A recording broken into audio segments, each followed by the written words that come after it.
Hi, I'm Steve from Rekord. Welcome to our channel. This is a place where you can find videos about cars and about how to drive cars. So in order not to miss out, don't forget to subscribe. Today I'm not going anywhere. This is something that I've been meaning to do for a while. I wanted to just do a quick video about this wonderful touchscreen system that the Kona Electric has.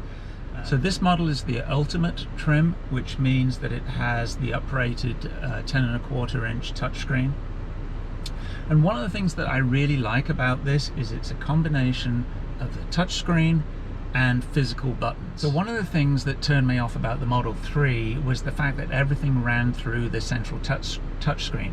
It's a great screen and it's got a lot of information in it, but there were no physical buttons apart from a couple of little programmable trackballs on the steering wheel. So in the Kona, I really like it that you've got kind of key buttons to use the different functions. So you've got the map, the navigation, the radio, media, and then the setup, and then there's knobs for the volume and for tuning and for that kind of stuff. And also the ventilation system has separate knobs as well, and you don't have to go into menus to be able to change things. I mean, that was one of the things that drove me nuts about the Tesla and the Porsche Taycan, is that if you want to change where the air is blowing to in either of those cars, you have to go use the touchscreen and go through menus, and then you can move things around. What's wrong with a physical vent where you can just move it and adjust it to exactly where you want? It's way simpler, and what some of these cars are doing these days is that they're just overcomplicating stuff, you know, trying to be different and trying to be futuristic. Nothing wrong with good old analog vents. I like those. Anyway, back to the touchscreen. So this touchscreen, the way it's set up at the moment, you can see that there are 3 areas on it. I've got a map here, the radio here, and then the battery information. So here I just clicked on, you can actually press on each of those areas, and then you get the full screen. So what this is showing here, it's got the same information as before, but it's showing the range where I can drive to. If I go into EV settings, there's a few settings you can do in here, like showing the one thing they really show here. This was a new thing in the 2020, was the winter mode, where they have a heater for the battery just to manage performance in cold climates.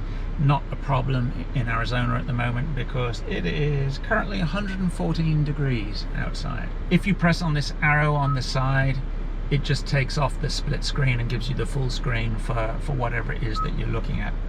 If you press this home button here, it always takes you back to this three split screens. So if I press this to go onto the radio, it'll go onto the radio. It's currently on the satellite radio.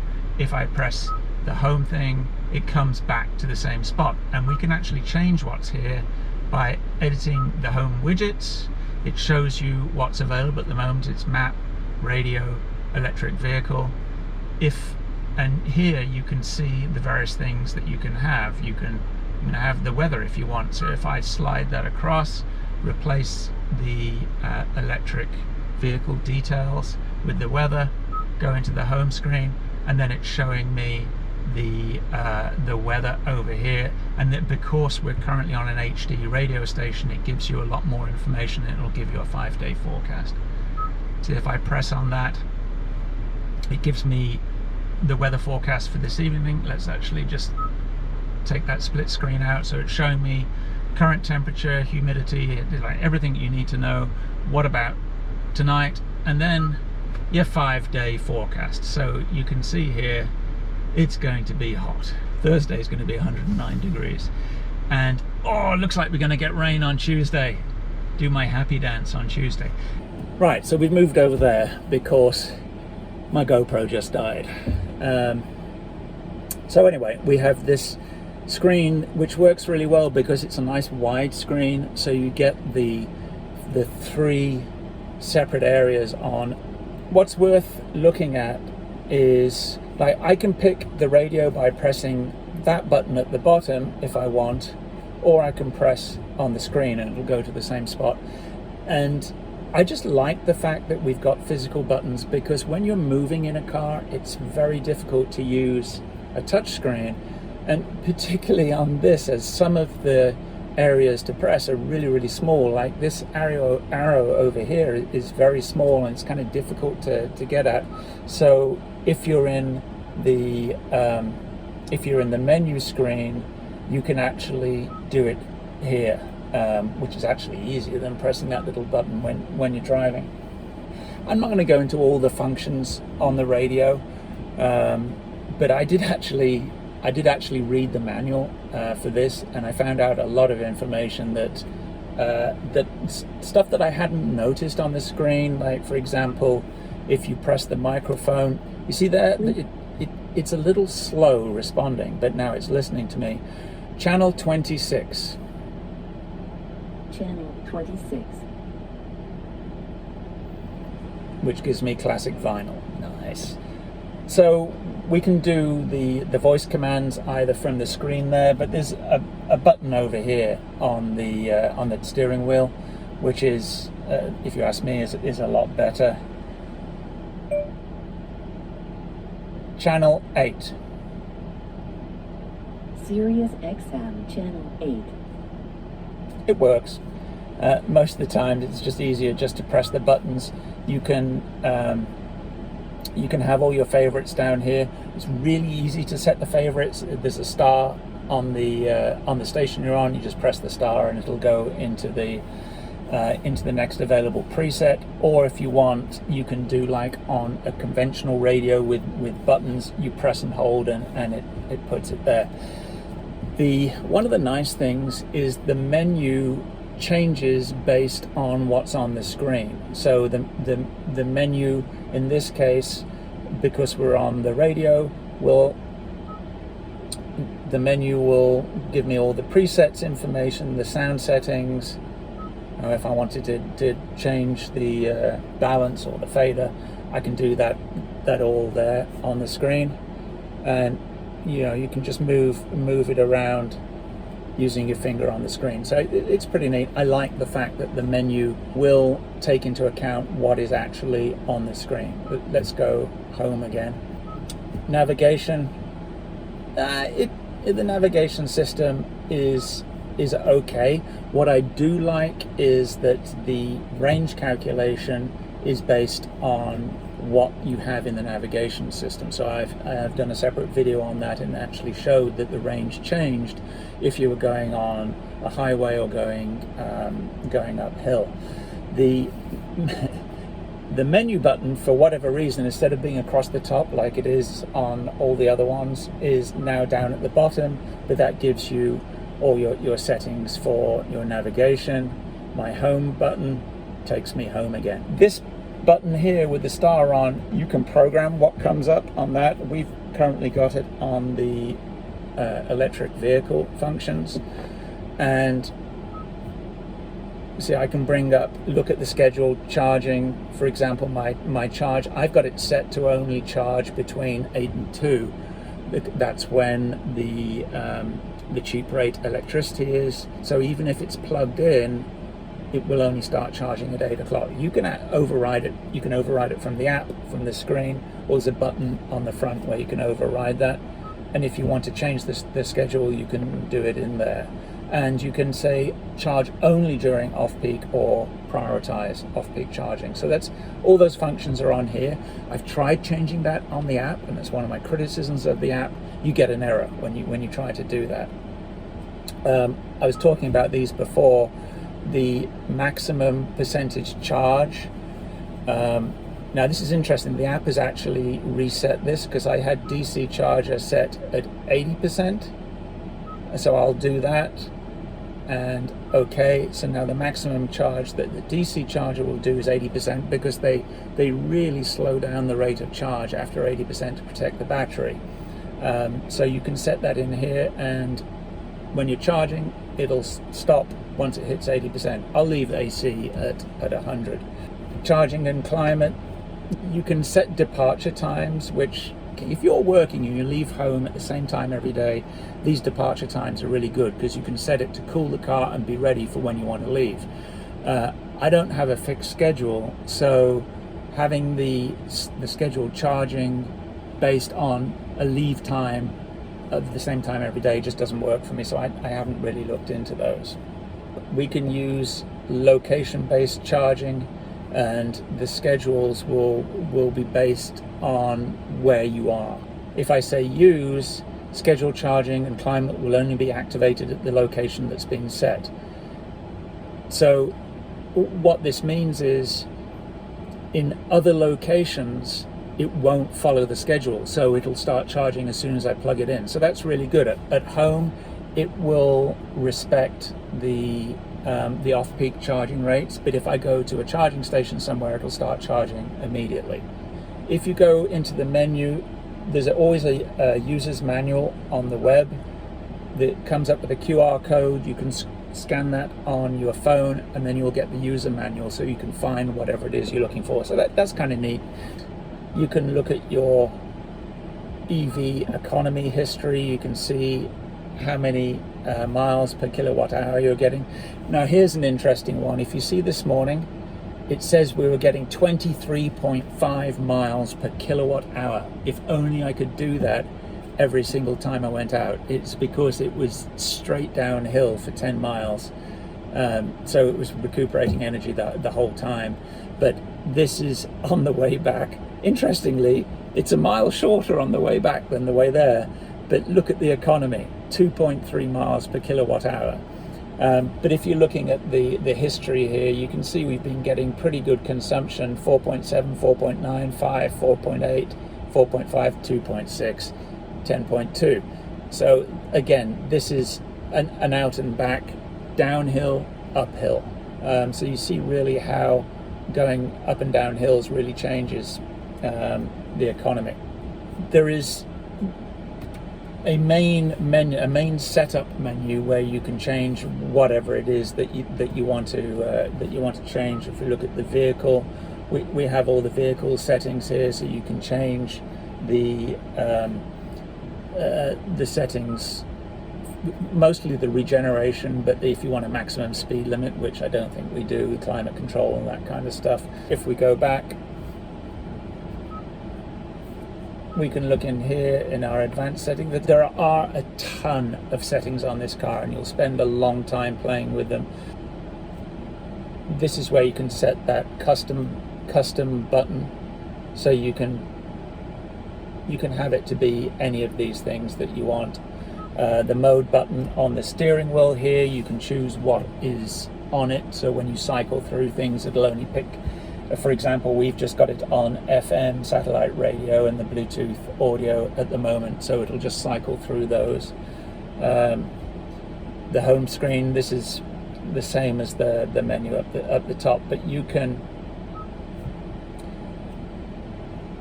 when you're in the split screen, you can actually change what it's showing. Let's go back to that. So here it's the EV stuff at the moment, but you can actually scroll through other items that are available, and that setting in the menu will dictate which things are there. So that's kind of nice. If you need to flick through something really quick, you can get your trip information here, and you can go through all this information that you get. So here we can get the energy information, shows the range, shows us how long it's going to charge on a DC charger to 80%, or on either 240 volts, that's level 2, or level 1. It'll show you how long it's going to charge, and then you can change your settings there as well. On this screen, you can see what is being used. This is an instantaneous thing, it's not showing you the history. But here this is showing, because obviously we're not switched on, we're not driving, nothing's being used by the powertrain at the moment, so it's all climate. So it shows you exactly how many kilowatts are being used by the climate, the electronics, this screen, and battery care, so cooling the battery. and then it'll show you cumulative. So if you're on a trip, you can look at this and you can see the impact of running the climate controls. This car is incredibly sensitive to the speed of the ventilator fan. Like, you can change the fan speed and you can see your range go down. And if you turn the fan speed down, you can see the range go up. So bear that in mind if you're needing to eke out a couple of extra miles, turn the fan off. Now, one of the interesting things on this, and I'm going to have to switch just to the camera up here because I'm going to plug my phone in. This is, I find it's a little annoying. One of the great things about this car is it has wireless charging. So I can just drop my phone into the slot in the cubby here and it'll charge it. But it doesn't have wireless Apple CarPlay. You have to plug it in to get Apple CarPlay, and then the phone only just fits in with the wire once it's plugged in. And it's kind of strange that you'd have wireless charging, but you don't have the wireless functionality for Apple CarPlay. Now, I know only a very few cars have this, and I expect more cars will be getting it, but it just struck me as kind of strange that we have this wireless technology to actually charge the phone, but then you have to plug it in to use Apple CarPlay.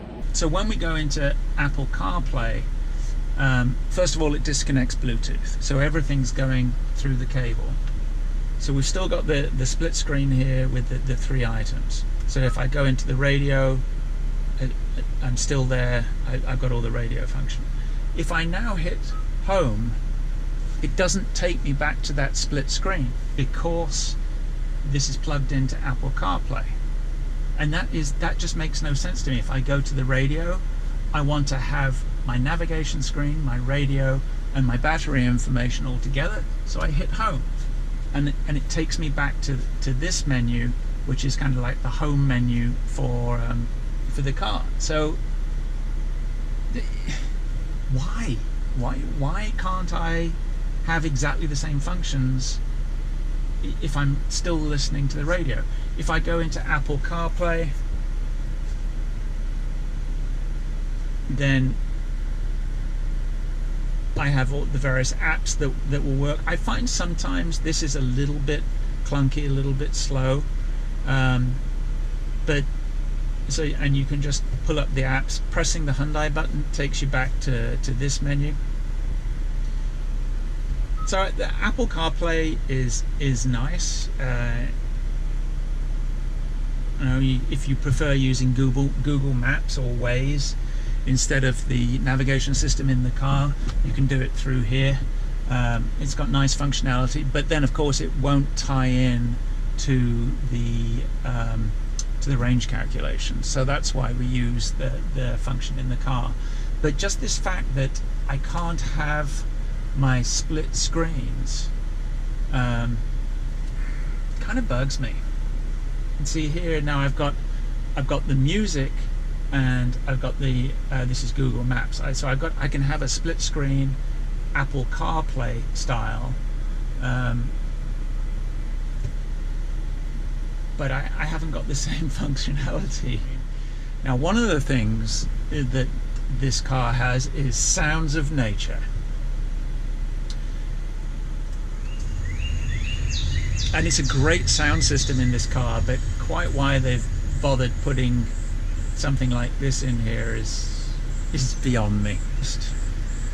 And if I want, we can move through these various scenes, but who wasted their time putting that in the car? I mean, realistically, who is going to use that in the car? Now that makes me want to pee. Anyway, kind of weird. So, oh god, and it doesn't go away. I'll just turn down the volume.